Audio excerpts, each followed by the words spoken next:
Welcome back dito sa channel natin. Magbibigay tayo ng latest update sa iba't ibang mga projects na ginagawa ngayon dito sa Maynila. Ngayong 2024, tuloy-tuloy pa rin ang iba't ibang mga developments na ginagawa dito, katulad na lang ng major rehabilitation ng Rizal Park.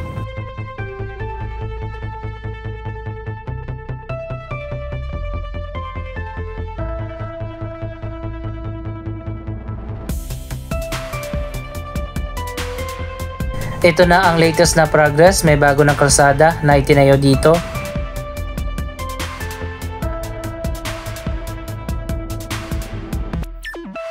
Mabilis lang yung pagkagawa nila ng bagong kalsada. Nung last week wala pa to, pero ngayon ito na, malapit nang matapos.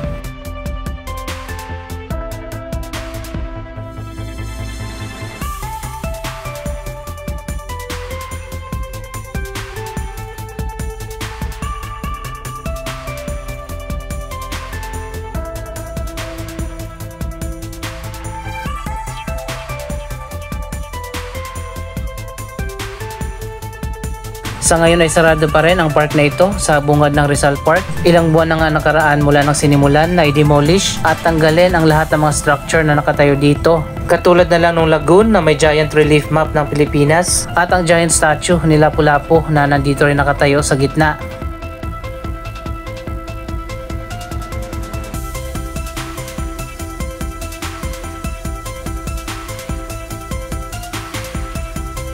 Ayon pa sa National Museum, ibabalik din naman yung statue ni Lapu-Lapu kapag natapos na ang major rehabilitation na ginagawa dito. Pero yung lagoon at ang giant map ay hindi pa sinabi kung muli bang ibabalik yon, pati na yung malaking signage doon sa harap ng park.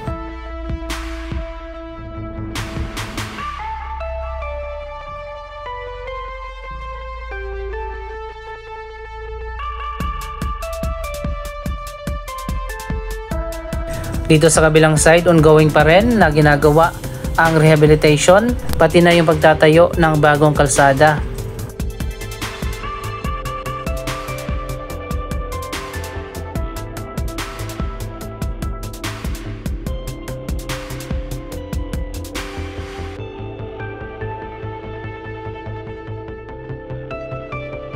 Andito naman tayo ngayon sa may National Museum of Fine Arts, isa sa mga historical building dito sa ating bansa. Ginamit ng House of Congress at Senate ang gusaling ito bago pa lumipat sa ibang lugar ang Kongreso at Senado.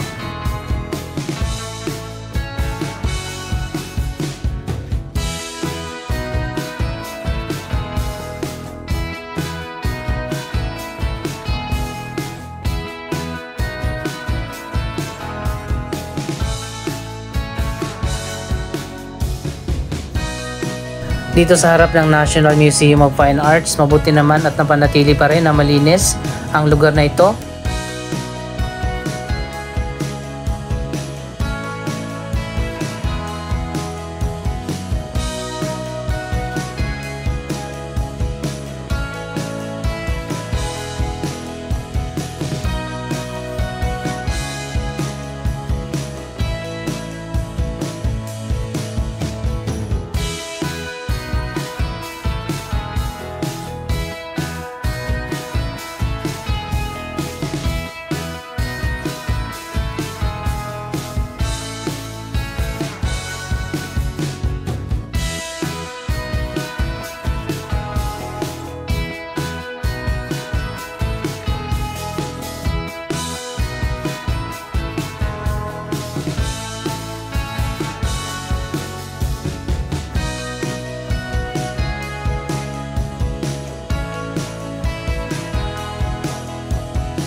Dito rin makikita ang Gumbursa statue bilang tribute sa tatlong mga bayani ng ating bansa noong panahon ng mga Kastila.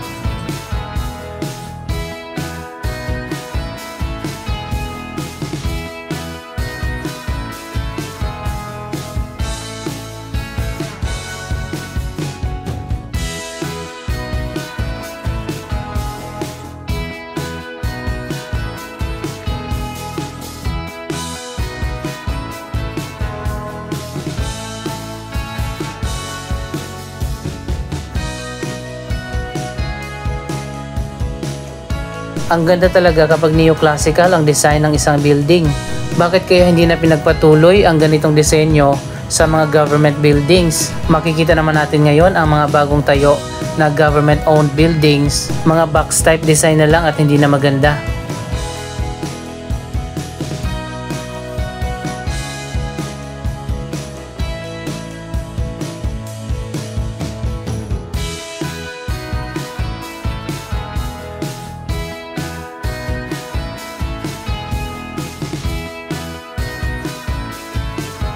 Sana lahat ng mga public parks ay mapanatili na ganito kalinis.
Pupuntahan din natin ngayon ang nasunog na Manila Central Post Office Building. Isa rin sa historical building dito sa ating bansa na nasunog nga kamakailan lang. Pero meron tayong good news dahil ngayong taon sisimulan na ang restoration sa Manila Central Post Office Building.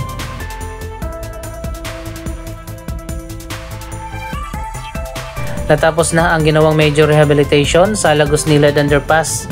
Binuksan na ito noong nakaraang buwan at nadadaanan na ng mga sasakyan.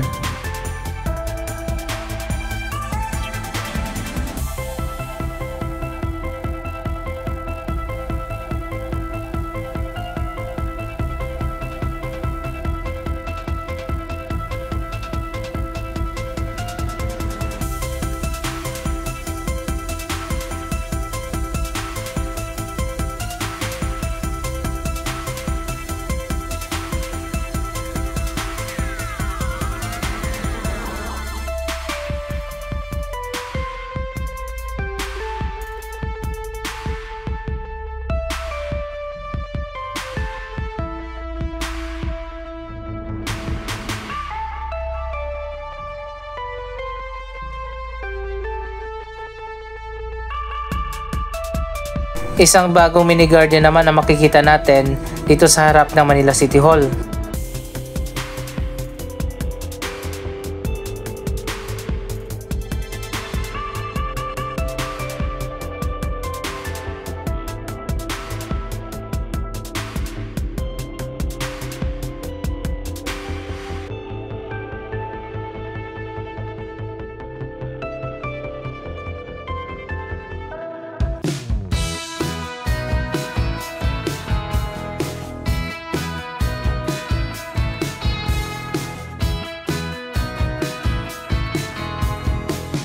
Andito tayo sa Bonifacio Monument o Kartilya ng Katipunan.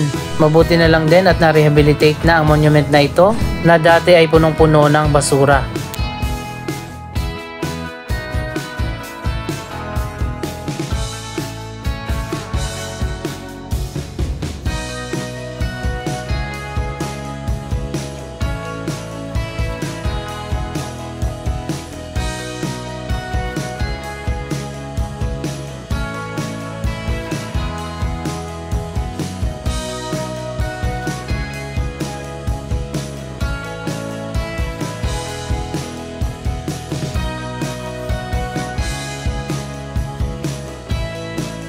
Meron pang isang pedestrian underpass dito sa Manila na dapat na rin magkaroon ng major na rehabilitation.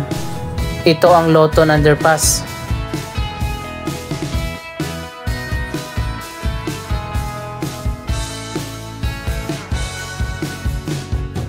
Sayang at malawak pa naman yung underpass na ito at pwede itong i-rehabilitate at pagandahin.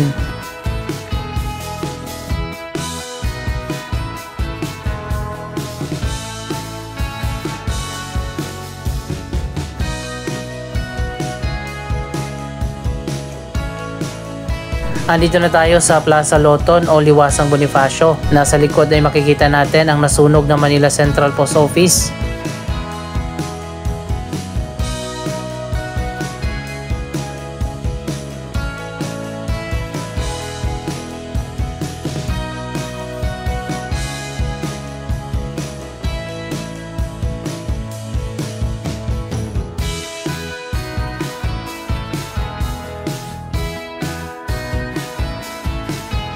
Ayon pa sa pinaka-latest na update na nakalap natin, sisimulan na ngayong taon ang rehabilitation at restoration na gagawin dito sa nasunog na Manila Post Office Building.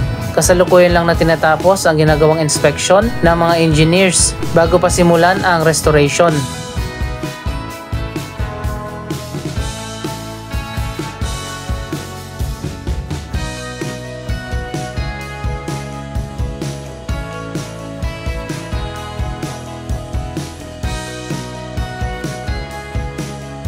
Siguro dapat ring isama sa rehabilitation ng fountain dito sa Plaza Loton dahil napakadumi na. Ayan, makikita nyo naman, maraming basura na palutang-lutang.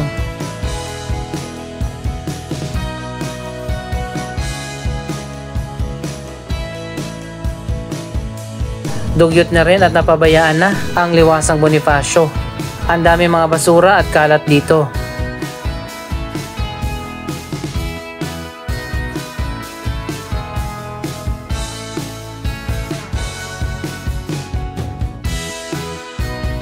Kaya pala nag-iiba ng kulay at dumudumi ang tubig dito sa fountain. Nagkakaroon din ng mga bula. Meron palang naglalaba dito.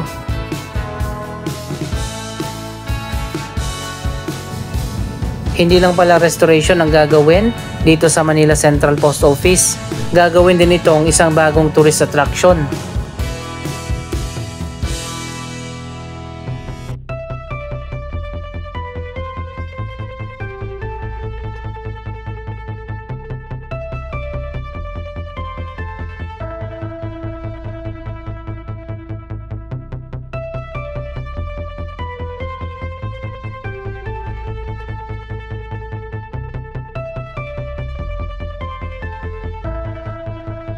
So yan guys, ang good news na nakalap natin.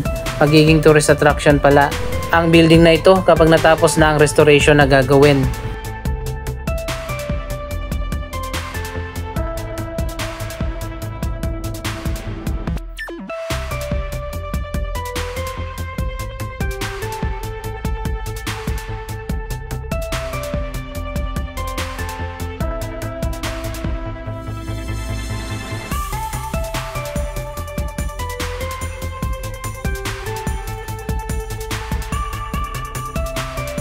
Dito naman sa likod ng Post Office Building, patuloy pa rin na ginagawa ang Pasig River Esplanade Project na natapos na noon pero binago yung design.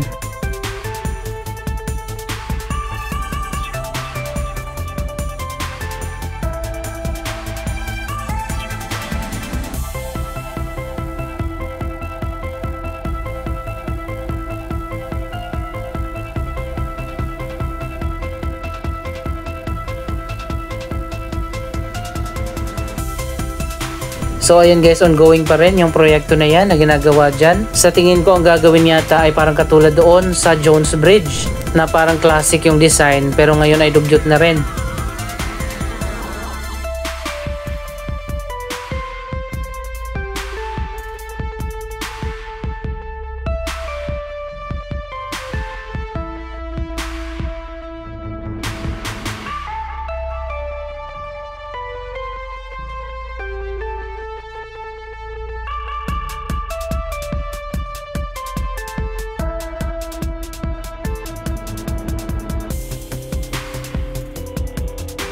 Anong masasabi nyo sa mga proyektong ito? Mag-comment lamang dyan sa baba ng inyong mga reaksyon. Maraming salamat sa inyong panonood. Don't forget to like, share, comment, at subscribe. Thank you for watching!